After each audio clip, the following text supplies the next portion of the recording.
ने आर को 60,000 रुपए के 60,000 के गुड्स बेचे, ठीक है। कोई भी एक कंडीशन पूरी हो रही है तो लीन पे एक्सरसाइज कर सकता है। यहाँ पर और की जगह पर अगर बायर के साथ में कोई प्रॉब्लम हो गई, बायर मार्केट की पेमेंट नहीं कर पा रहा, मैंने ड्राइवर को फोन किया, ड्राइवर से बोला एक काम करो तुम गुड्स वापस। हेलो बच्चा पार्टी, क्या हाल है? उम्मीद है सब लोग बहुत अच्छे होंगे। तो मैं advocate and CS Pratik Srivastava GNG 2.0 में आप लोगों का एक बार फिर से स्वागत करता हूं। तो आज हम लोगों की लास्ट यूनिट बची हुई है, यूनिट 4 ऑफ सोगा। इसके बाद सोगा भी कंप्लीट हो जाएगा और मुझे पूरी उम्मीद है कि जैसा कि मैं आपसे हमेशा बोलता हूं, यूनिट 1, यूनिट 2, यूनिट 3 ये आपने मॉड्यूल से रिवाइज भी कर लिया होगा और इसके डिस्क्रिप्टिव क्वेश्चंस भी आपने सॉल्व कर लिए होंगे।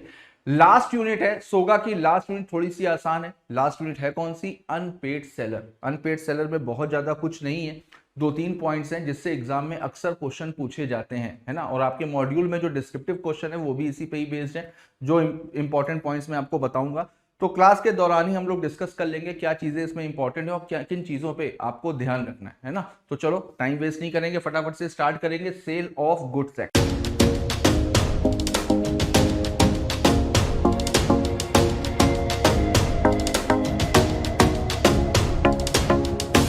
अनपेड सेलर, तो सबसे पहले तो समझते हैं कि अनपेड सेलर होता कौन है। अनपेड सेलर जैसा कि नाम से ही समझ में आ रहा है, अनपेड। अनपेड का मतलब जिसको पैसे नहीं मिले हैं। किसको पैसे नहीं मिले हैं? सेलर को। सेक्शन 45 से लेकर के 61 तक है। तो यानी कि वो सेलर जिसको पैसे नहीं मिले हैं उसको बोला जाता है अनपेड सेलर। तो वो सेलर जिसको अगर कोई निगोशिएबल इंस्ट्रूमेंट इशू किया गया था, यानी चेक या बिल ऑफ एक्सचेंज या प्रोमिसरी नोट, कुछ भी था, वो डिसऑनर हो गया, यानी उसने चेक से पेमेंट तो करी लेकिन चेक डिसऑनर हो गया तो पैसे तो अभी भी नहीं मिले ना, तो उसको भी अनपेड सेलर माना जाएगा। वो सेलर जिसको बायर ने पैसे देने की कोशिश ही नहीं करी है, टेंडर ही नहीं किया है, पूरा पैसा ही नहीं दिया है, तो उसको भी अनपेड सेलर माना जाएगा। तो एक बार देखते हैं अनपेड सेलर का मतलब। तो अनपेड सेलर का मतलब वो सेलर जिसको पूरा का पूरा प्राइस नहीं मिला है या उसको टेंडर भी नहीं किया गया, यानी कि बायर ने देने की कोशिश ही नहीं करी है। टेंडर का मतलब क्या होता है? टेंडर हम लोगों ने इंडियन कॉन्ट्रैक्ट एक्ट में पढ़ा था ना, ऑफर टू परफॉर्म। टेंडर का मतलब क्या होता है? Offer to perform. Tender and the seller has an immediate right of action for the price. बिल्कुल, ना तो अभी पैसे मिले ना बायर ने पैसे देने की कोशिश करी है, तो इसका मतलब अब सेलर के पास में पूरा राइट है कि सेलर प्राइस के लिए सूट फाइल कर सकता है, यानी कि एक्शन ले सकता है। दूसरा देखते हैं, when a bill or exchange or other negotiable instrument has been received as conditional payment and it has been dishonored। बिल्कुल, अगर कोई भी negotiable instrument उसको इशू किया गया था और वो भी डिसऑनर हो गया है तो उसको भी अनपेड सेलर माना जाएगा। देखते हैं एक बार आगे एग्जांपल देख लेते हैं। अब देखिए, पी ने आर को 60,000 रुपए के 60,000 के गुड्स बेचे, ठीक है, और उसके बदले में उसको चेक मिली फुल प्राइस की, यानी पूरे 60,000 रुपए की उसको चेक मिली। जब चेक को प्रेजेंट किया गया तो चेक क्या हो गई? डिसऑनर हो गई। तो इसका मतलब पी को क्या बोला जाएगा? पी को बोला जाएगा अनपेड सेलर, क्योंकि निगोशिएबल इंस्ट्रूमेंट इशू किया गया था और निगोशिएबल इंस्ट्रूमेंट डिसऑनर हो गया है ना। अब जब कोई भी पर्सन अनपेड सेलर है, भाई उसने गुड्स बेचे हैं तो यार पेमेंट का तो राइट है। कोई भी आदमी अगर बिजनेस करता है तो बिजनेस क्यों करता है? समाज सेवा के लिए थोड़ी ना करता है, पैसे कमाने के लिए करता है, प्रॉफिट के लिए करता है। तो अगर सेलर ने गुड्स बेचे हैं तो यार उसको पेमेंट तो मिलनी चाहिए, है ना। अब अगर उसको पेमेंट नहीं मिल रही है तो इसका मतलब उसके पास कुछ ना कुछ राइट्स भी होंगे, कुछ ना कुछ अधिकार भी होंगे। तो उसके पास जनरली देखा जाए तो 2 तरीके के राइट्स होते हैं।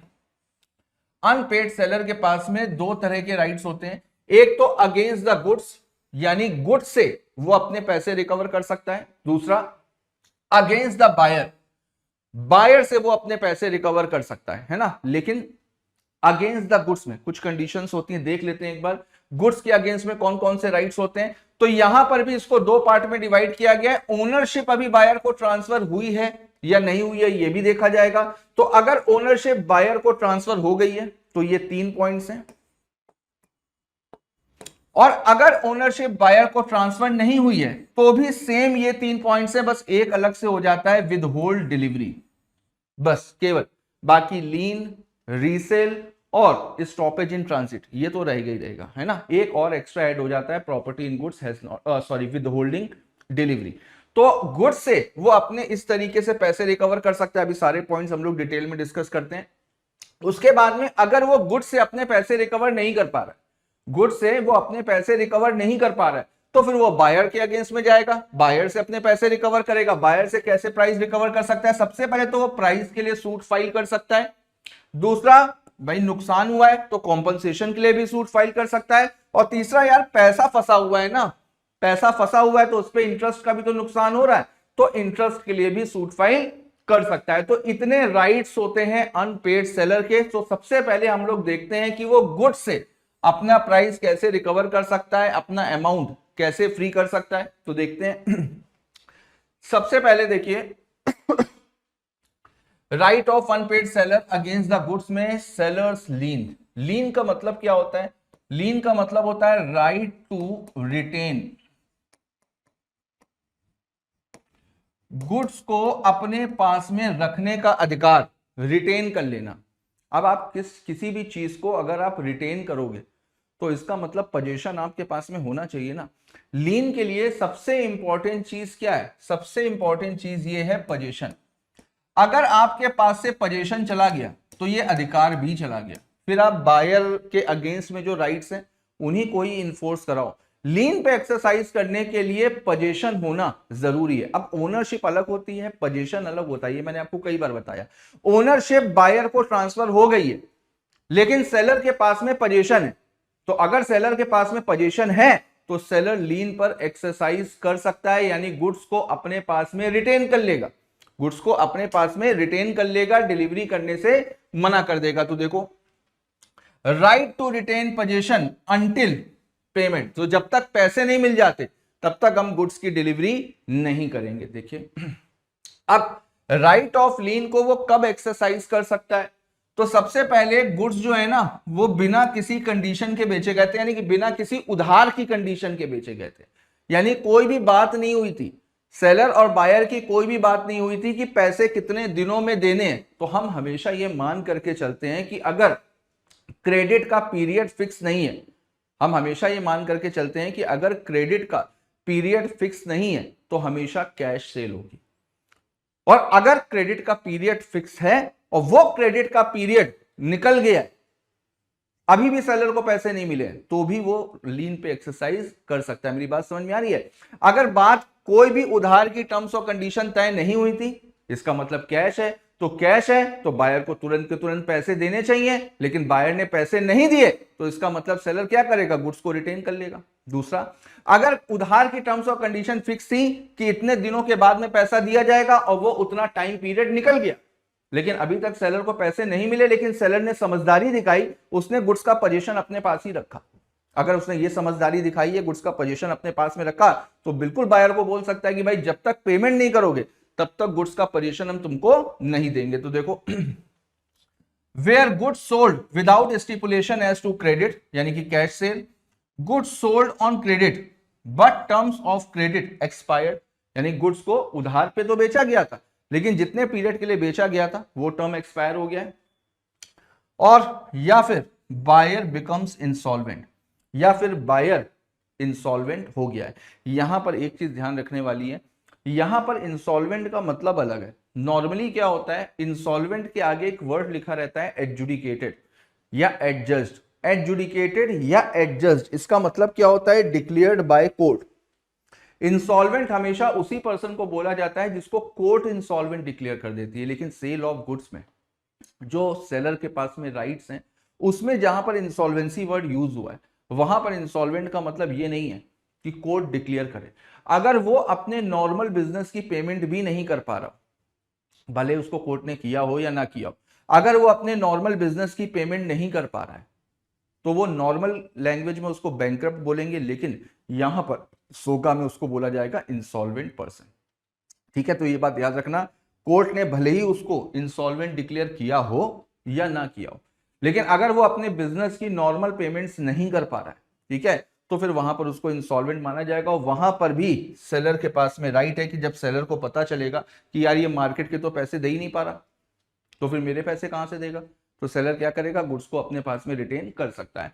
तो यहां पर ये सॉरी ये और इनके आगे और लगा हुआ है, इन तीनों में से कोई भी कंडीशन पूरी होती है ठीक है, इन तीनों में से कोई भी अगर कंडीशन पूरी है तो सेलर के पास में राइट है कि सेलर गुड्स को अपने पास में रख सकता है, यानी गुड्स को रिटेन कर सकता है जब तक प्राइस नहीं मिलेगा। ये और की वैल्यू बहुत होती है बेटा, ठीक है। अगर और लगा हुआ है तो इसका मतलब इन तीनों में से कोई भी एक कंडीशन पूरी हो रही है तो लीन पे एक्सरसाइज कर सकता है। यहां पर और की जगह पर अगर एंड लगा होता तो इसका मतलब ये सारी की सारी कंडीशन पूरी होनी चाहिए, है ना। तो इस वजह से ये चीज ध्यान रखिएगा कहां पर और लगता है और कहां पर एंड लगता है, ठीक है।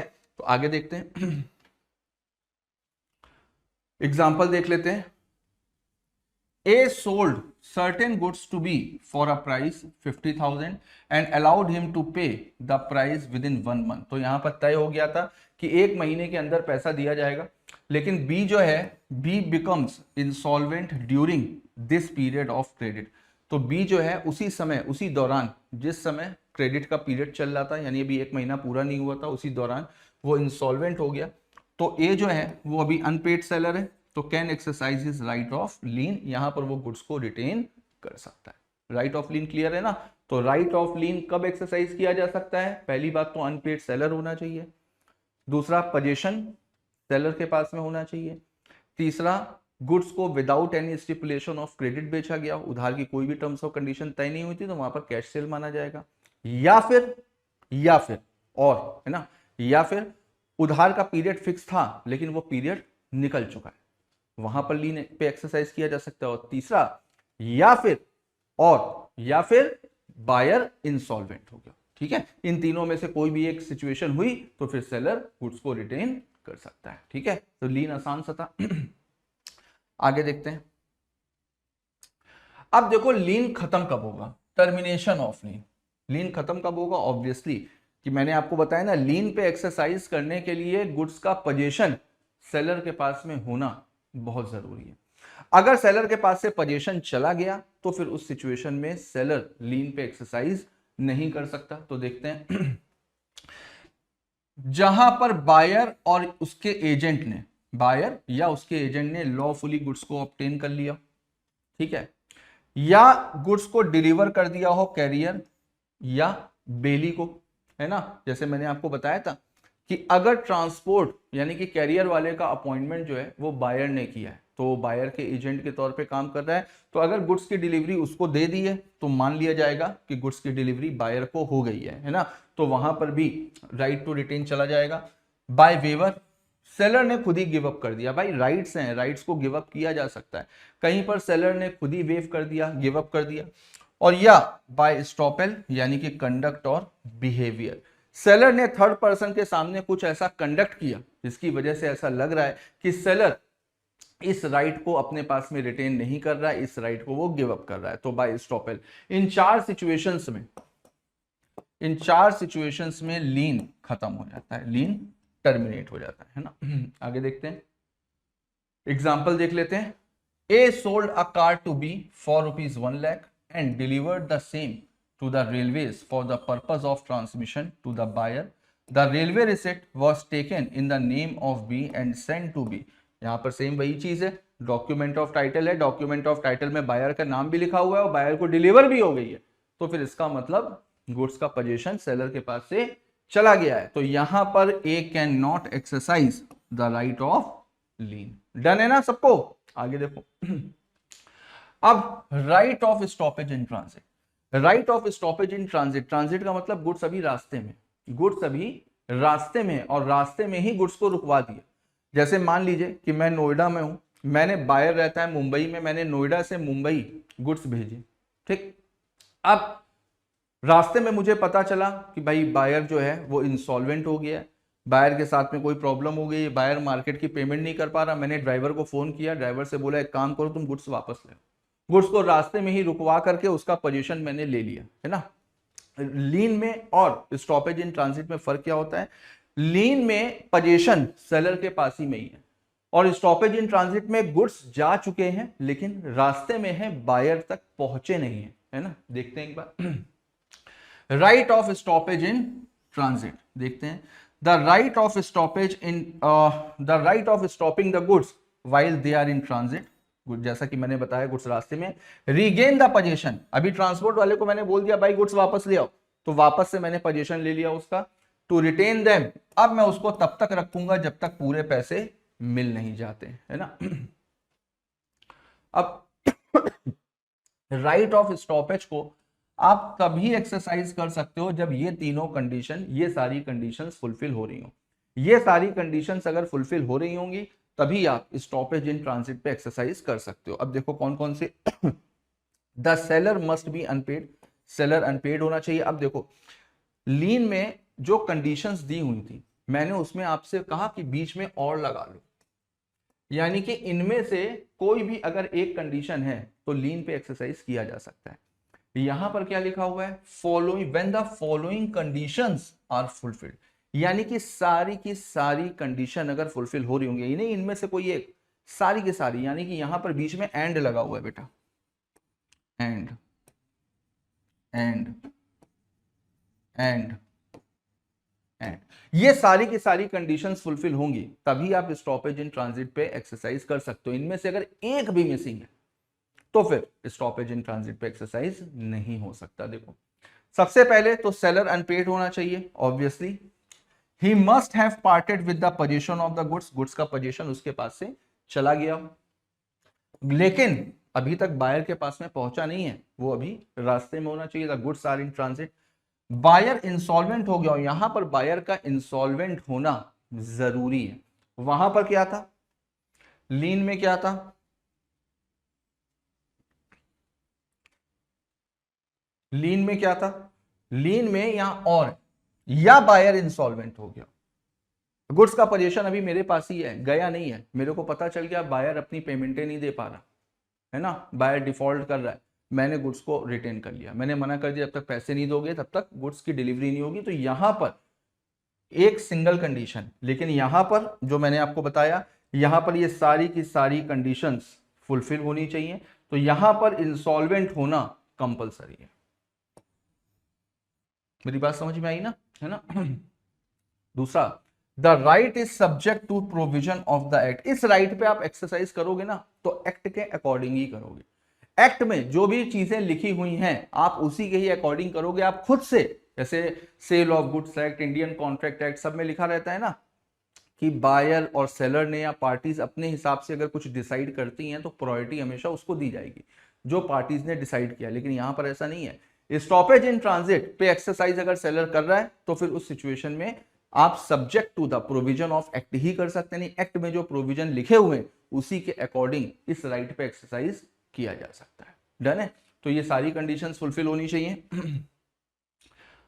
अब देखो, goods in the course of transit, the goods are deemed to be in course of transit from the time when they are delivered to a carrier or other bailee. तो गुड्स को रास्ते में कब माना जाएगा, जब वो ट्रांसपोर्ट, सेलर ने ट्रांसपोर्ट तक पहुंचा दिया है, ठीक है, लेकिन ट्रांसपोर्ट वाले ने अभी तक बायर के पास में नहीं पहुंचाया है। तो सेलर ने ट्रांसपोर्ट तक पहुंचा दिया है for the purpose of transmission to the buyer until the buyer or his agent in that behalf takes delivery of them. तो भाई जब तक बायर या उसका एजेंट डिलीवरी नहीं ले लेते तब तक गुड्स को रास्ते में ही माना जाएगा from such carrier or other bailee, ठीक है। हाँ जी, तो आगे देखते हैं, when does the transit comes to an end. ये जो गुड्स का रास्ता है ना, सेलर ने बायर को गुड्स भेजे और अभी गुड्स बायर तक पहुंचे नहीं है, गुड्स अभी रास्ते में, तो कब वो रास्ता खत्म हो जाएगा, क्योंकि जब वो ट्रांजिट एंड होगा तो फिर इसका मतलब स्टॉपेज इन ट्रांजिट खत्म, ये राइट सेलर के पास से गया। तो इस वजह से ये देखते हैं कि ट्रांजिट एंड कब होता है ना, तो जैसे ही ट्रांजिट एंड होगा तो सेलर के पास से ये राइट भी खत्म हो जाएगा। तो देखते हैं, where the carrier or other bailee acknowledge to the buyer or his agent that he holds the goods as soon as the goods are loaded on the ship unless the seller has reserve the right of disposal of the goods. ये चीज मैंने आपको पहले भी बताई कि अगर ship है या जो भी ट्रांसमिशन का मोड है, जो भी कैरियर है, ठीक है, उसको अगर बायर ने अपॉइंट किया है और उसने बायर को या बायर के एजेंट को एक्नॉलेज कर लिया कि भाई मैंने तेरे बिहाफ पर गुड्स को होल्ड कर लिया, गुड्स मेरे पास में आ चुके हैं, वो बायर को एक्नॉलेज कर रहा है, और सेलर ने अपने पास में किसी भी तरीके के राइट ऑफ डिस्पोजल को रिजर्व करके भी नहीं रखा हुआ है, तो फिर हम मान करके चलेंगे कि ट्रांजिट यहां पर एंड हो गया है ना। आगे देखते हैं, buyer obtains delivery before the arrival of goods at destination, बिल्कुल। यहां पर अगर बायर डेस्टिनेशन से पहुंचने से पहले ही गुड्स की डिलीवरी को ले लेता है, गुड्स अभी रास्ते में थे लेकिन बायर पहुंच गया और बायर ने रास्ते में ही गुड्स को ले लिए, तो भाई बायर तक पहुंचना है, वो अगर चाहे वो डेस्टिनेशन से ले चाहे वो डेस्टिनेशन से पहले ले, अगर गुड्स का पोजीशन बायर के पास में पहुंच गया तो रास्ता वहीं पर ही खत्म हो जाता है ना। नेक्स्ट देखते हैं, where the part delivery of the goods has been made to the buyer. अब देखो यहां पर पार्ट डिलीवरी हो रही है। पार्ट डिलीवरी मैंने क्या बताया था, पार्ट डिलीवरी में सेलर की इंटेंशन ये होती है कि अभी मैं पार्ट में दे रहा हूं लेकिन आगे भी भेजना है, उसमें कोई टर्म्स और कंडीशन नहीं है, तभी तो पार्ट डिलीवरी को होल डिलीवरी मान लिया जाता है कि वहां पर सेलर भले ही पार्ट में गुड्स को भेज रहा है लेकिन सेलर की इंटेंशन क्या है कि उसको पूरे के पूरे गुड्स की सप्लाई करनी है। तो the transit will come to an end for the remaining goods which are yet in course of, भले ही तो रास्ते में हो लेकिन वहां पर भी उन गुड्स के लिए भी, जो गुड्स रास्ते में ना अभी तक पहुंचे नहीं है, उन गुड्स का भी ट्रांजिट एंड हो जाता है क्योंकि पार्ट डिलीवरी हो चुकी है। तो एग्जाम में अगर क्वेश्चन पूछा जाए, ठीक है, ऐसे ही एक स्टूडेंट ने क्वेश्चन पूछा था, नीव बैच का स्टूडेंट था, एक मेरे ख्याल से मॉड्यूल के डिस्क्रिप्टिव क्वेश्चन में वो दिया हुआ था कि जिसमें सेलर ने कुछ गुड्स ट्रांसपोर्ट से भेजे, कुछ गुड्स रेलवे से भेजे, ट्रांसपोर्ट वाले गुड्स पहुंच गए, रेलवे वाले गुड्स बचे हुए और बायर बैंकरप्ट हो गया। तो क्या सेलर गुड्स को रास्ते में रुकवा सकता है? बिल्कुल रुकवा सकता है। वहां पर कहीं पर भी पार्ट डिलीवरी उस क्वेश्चन में नहीं दी हुई है बेटा, पार्ट डिलीवरी का वर्ड कहीं पर भी यूज नहीं हुआ है। तो ये चीज याद रखना कि अगर पार्ट डिलीवरी वर्ड यूज हुआ है कि नहीं हुआ है। अगर पार्ट डिलीवरी वर्ड यूज नहीं हुआ है तो वो गुड्स को रास्ते में रुकवा सकता है। उसका आंसर यही है कि वो गुड्स को रास्ते में रुकवा सकता है। लेकिन अगर पार्ट डिलीवरी है तो पार्ट डिलीवरी में सेलर की इंटेंशन यही होती है कि उसको गुड्स रोकने नहीं है, उसको गुड्स आगे भी सप्लाई करने हैं। तो जो गुड्स भले ही सप्लाई नहीं हुए, रास्ते में ही है, उसका भी ट्रांजिट एंड हो जाएगा, है ना। Next, if the carrier wrongfully refuses to deliver the goods to the buyer. अब सेलर ने तो अपनी जिम्मेदारी पूरी कर दी, सेलर ने ट्रांसपोर्ट वाले को गुड्स दे दिए। अब ट्रांसपोर्ट वाला बायर को गुड्स डिलीवर करने से मना कर रहा है तो ये बायर की और ट्रांसपोर्ट वाले की प्रॉब्लम है, इसका सेलर से कोई भी लेना देना नहीं है। तो यहां पर भी ट्रांजिट एंड हो जाएगा, भले ही कैरियर वाला ट्रांसपोर्ट को डिलीवर बायर को डिलीवर करे या ना करे। Next, where goods are delivered to the carrier hired by the buyer. ये चीज मैंने आपको पहले ही बताई, अगर ट्रांसपोर्ट वाले का अपॉइंटमेंट बायर ने किया है तो फिर वहां पर मान लिया जाता है कि ट्रांजिट एंड हो जाएगा। Where the goods are delivered to a ship chartered by the buyer, the transit comes to an, ठीक वही चीज है, यहां पर शिप की बात करी गई, यहां पर ट्रांसपोर्ट की बात करी गई है। When the buyer और अदर बेली ऑब्टेन्स डिलीवरी, और जहां पर बायर डिलीवरी को ले लेता है वहां पर तो ट्रांजिट एंड ही हो जाएगा, है ना। तो ये सारे 7 पॉइंट हैं, ये 7 पॉइंट आपको याद रखने हैं। इन 7 केसेस में ट्रांजिट एंड हो जाता है, सारे आसान आसान से एक जैसे हैं तो उसको याद रखिएगा, ठीक है। आगे देखते हैं। अब स्टॉपेज इन ट्रांजिट देखते हैं। स्टॉपेज इन ट्रांजिट का मतलब by taking actual position of the goods by giving notice to a carrier not to deliver the goods. अब देखो स्टॉपेज इन ट्रांजिट करके करेंगे क्या और करेंगे कैसे। मैंने गुड्स भेजे, गुड्स अभी रास्ते में, तो सेलर क्या करेगा, सेलर को पता चला कि यार बायर तो बैंकरप्ट हो गया है, बायर तो इंसॉल्वेंट हो गया है, तो वहां पर सेलर क्या करेगा, या तो ड्राइवर को फोन करेगा जो भी कैरियर वाला है जो उसको लेकर के जा रहा है, या उसका अगर कोई ओनर है तो उसको फोन करेगा। दोनों में से किसी को भी फोन कर सकता है, ये बात याद रखिएगा, ठीक है। ये पॉइंट मॉड्यूल में दिया हुआ है, दोनों में से वो किसी को भी फोन कर सकता है और गुड्स को रास्ते में रुकवा सकता है। और गुड्स को रास्ते में रुकवा करके करेगा क्या कि भाई गुड्स को वापस मेरे पास ले आओ, बायर को मत देना, बायर को दोगे तो मेरे गुड्स फंस जाएंगे, तो गुड्स को वापस से मेरे पास में ले आओ, तो वापस से वो गुड्स की डिलीवरी ले लेगा। अब क्वेश्चन ये उठता है कि ट्रांसपोर्ट वाले को तो हायर किया, उसको भी तो पैसे चाहिए ना भाई, फ्री में थोड़ी ना वो सेवा कर रहा है। तो फिर वहां पर उसके जो पैसे हैं, उसके जो एक्सपेंसेस हैं, जो फ्रेट चार्जेस हैं, वो कौन बियर करेगा, वो सेलर बियर करेगा। सेलर अपने रिस्क को कम कर रहा है ना, सेलर की पेमेंट है ना। तो भाई सेलर को, अगर सेलर ने हायर किया ट्रांसपोर्ट वाले को और ट्रांसपोर्ट वाले को रुकवा रहा है तो ट्रांसपोर्ट वाले ने तो पूरी मेहनत करी है ना, तो ट्रांसपोर्ट वाले के जो भी एक्सपेंसेस होंगे वो जिम्मेदारी किसकी होगी, सेलर की होगी, है ना। Next, exception where unpaid seller's right of lien or stoppage in transit in defeated. तो यहां पर कुछ एक्सेप्शंस दिए जहां पर right of lien or stoppage in transit defeat हो जाएंगे। तो मेन तो यही है, अगर पोजीशन गया तो ये अधिकार भी गए, पोजीशन गया तो अधिकार भी गए। और देखते हैं, when the seller has assented to the sale, mortgage or other disposition of the goods made by the buyer. अगर सेलर ने खुद ही परमिशन दे दी है बायर को अगर सेलर ने खुद ही परमिशन दे दी है बायर को कि भाई ठीक है तुम गुड्स को रीसेल कर दो, तुम गुड्स को प्लेज कर दो, तो इसका मतलब सेलर की इंटेंशन राइट को रिजर्व करने की नहीं है, sale of right of disposal को रिजर्व करने की नहीं है। तो जब सेलर खुद ही परमिशन दे रहा है बायर को कि आप गुड्स रीसेल कर सकते हो, तो इसका मतलब सेलर इन राइट्स को अपने पास में रिजर्व नहीं कर रहा है ना। दूसरा, when a document of title to the goods has been transferred to the buyer, ये तो मैं आपको पहले ही बता चुका हूं। अगर डॉक्यूमेंट ऑफ टाइटल में बायर का नाम लिखा हुआ है और बायर को उसकी डिलीवरी भी हो चुकी है, तो इसका मतलब सेलर की इंटेंशन है उसको पूरी तरीके से कंट्रोल ऑफ गुड्स देने की, and the buyer transfers the document of title to a person who has bought goods in good faith and for value. और अगर बायर के पास में बायर के नाम पर है डॉक्यूमेंट ऑफ टाइटल, बायर को डिलीवरी भी हो चुकी, मतलब बायर को डॉक्यूमेंट ऑफ टाइटल भी भेजा जा चुका है, तो बायर उसको इंडोर्स कर सकता है, बायर उसको किसी दूसरे पर्सन को ट्रांसफर कर सकता है। और बायर ने अगर गुड फेथ में आकर के उसको ट्रांसफर किया तो फिर जिसको भी ट्रांसफर किया है उसके पास में वैलिड टाइटल ट्रांसफर हो जाएगा। आगे देखते हैं, एग्जांपल देख लेते हैं।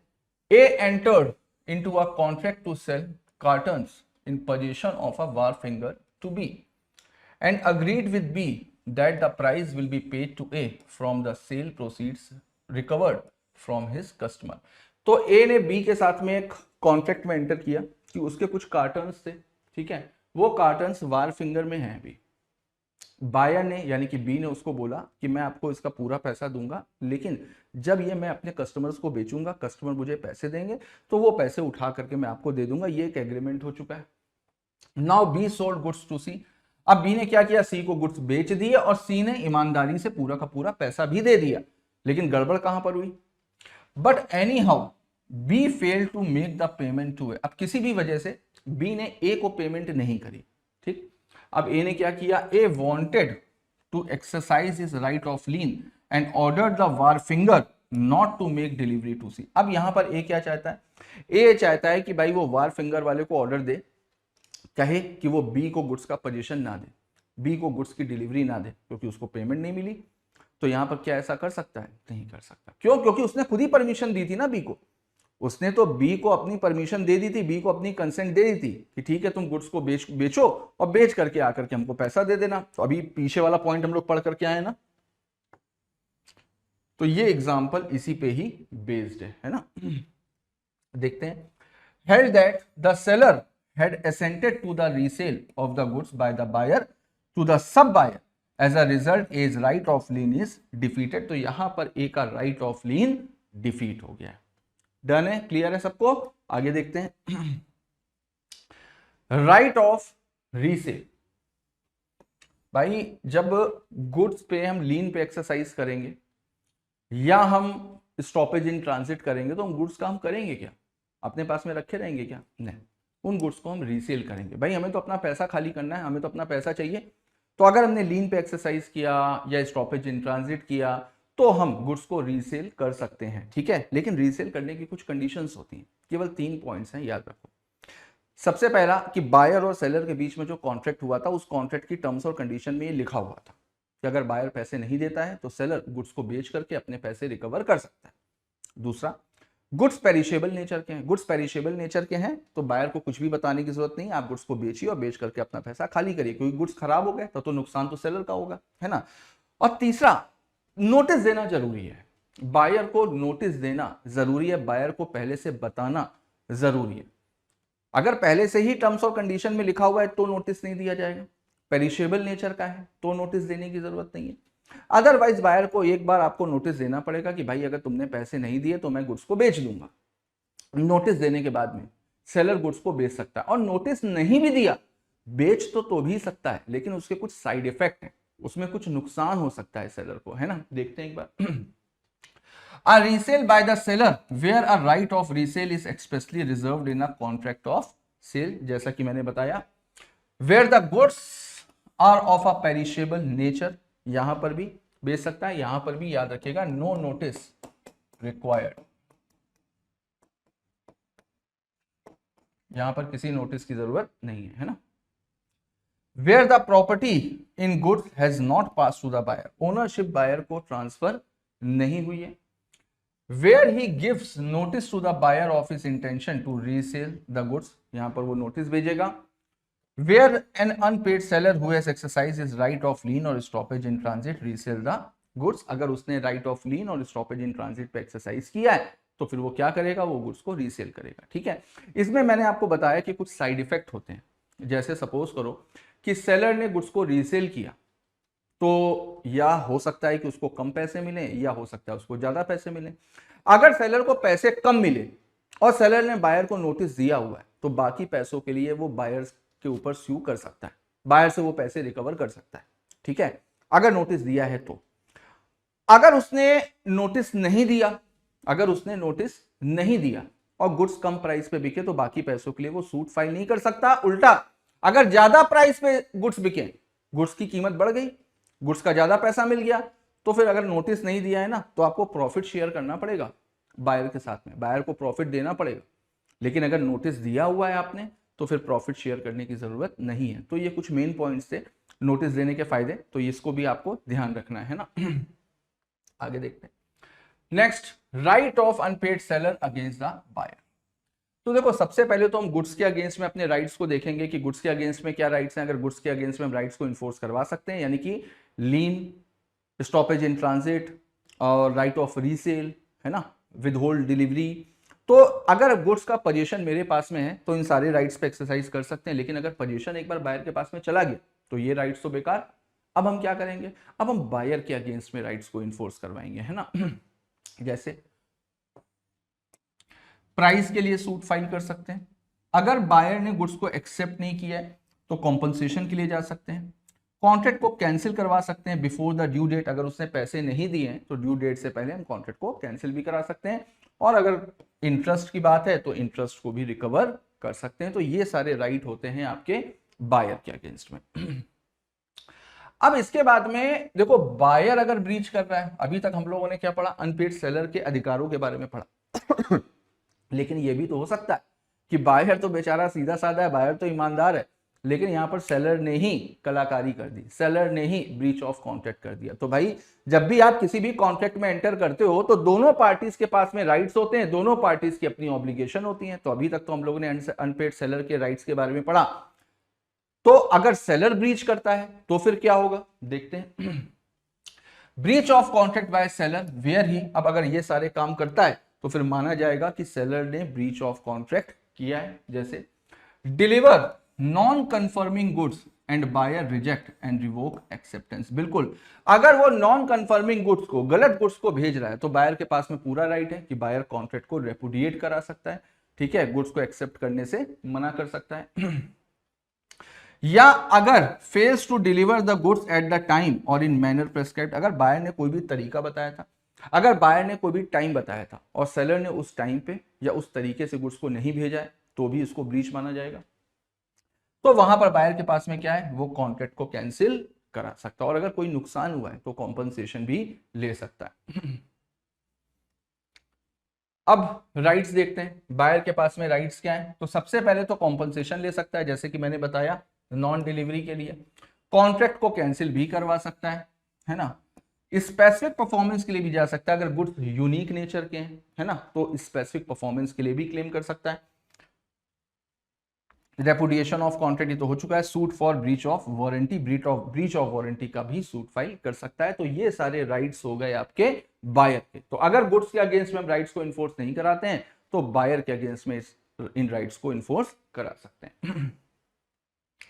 एग्जाम्पल देख लेते हैं। A agree to sell a rare painting. अब देखो मैंने आपको बताया अगर यूनिक नेचर के गुड्स हैं, यूनिक नेचर के गुड्स हैं, ऐसे गुड्स जो मार्केट में नॉर्मली अवेलेबल नहीं होते, तो वहां पर स्पेसिफिक परफॉर्मेंस के लिए जा सकते हैं। तो रेयर पेंटिंग है तो यहां पर स्पेसिफिक परफॉर्मेंस हो सकती है, देख लेते हैं।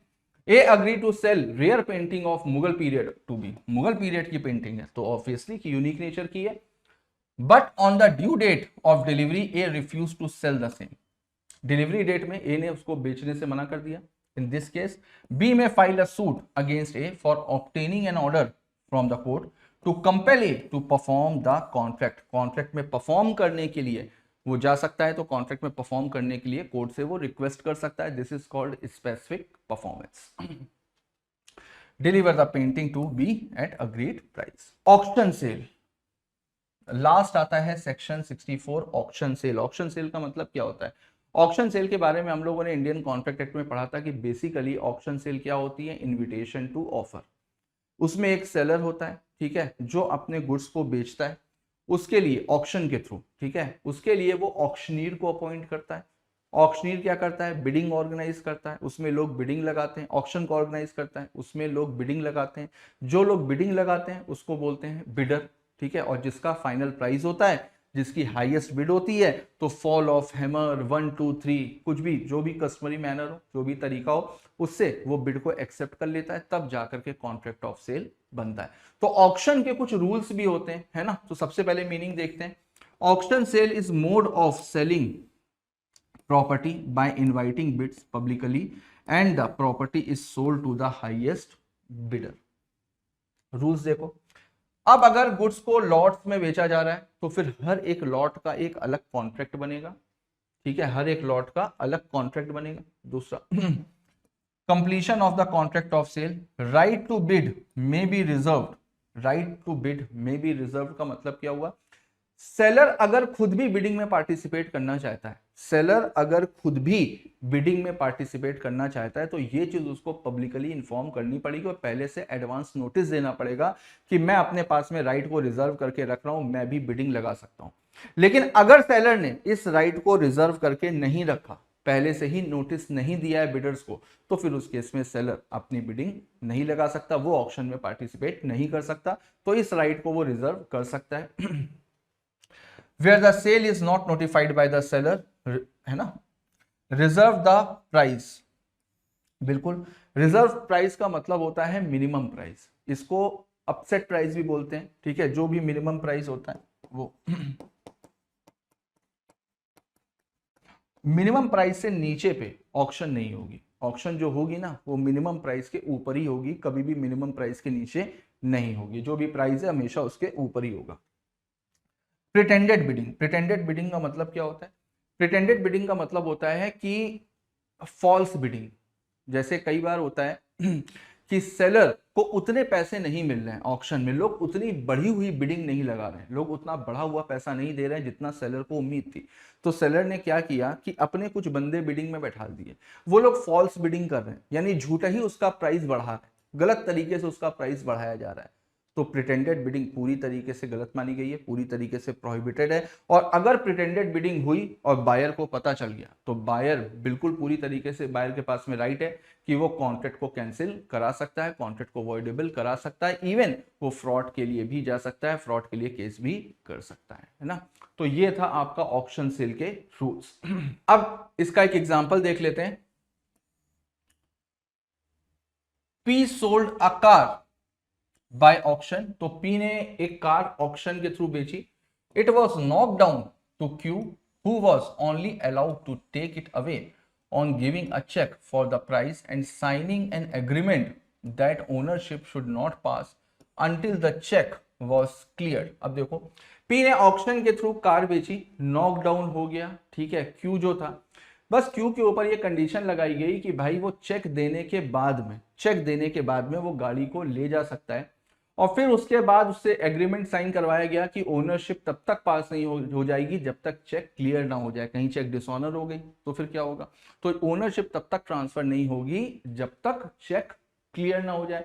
लेकिन देखो, नॉकडाउन तो हो चुका था, बिडिंग तो कंप्लीट हो चुकी थी। देखते हैं, in the meanwhile till the cheque was clear Q sold the car to R. अब जब तक चेक क्लियर होती तो क्यू जो है ना, वो अपनी कार को एस को बेच चुका था, यानी क्यू ने बिडिंग से खरीदी और एस को बेच दी। It was held that the property was passed on the fall of the hammer. तो जैसे कि मैंने बताया, जैसे ही नॉकडाउन हुआ, जैसे ही फॉल ऑफ हैमर हुआ, ओनरशिप ट्रांसफर हो जाती है बिडिंग में, and therefore R had a good title to the car.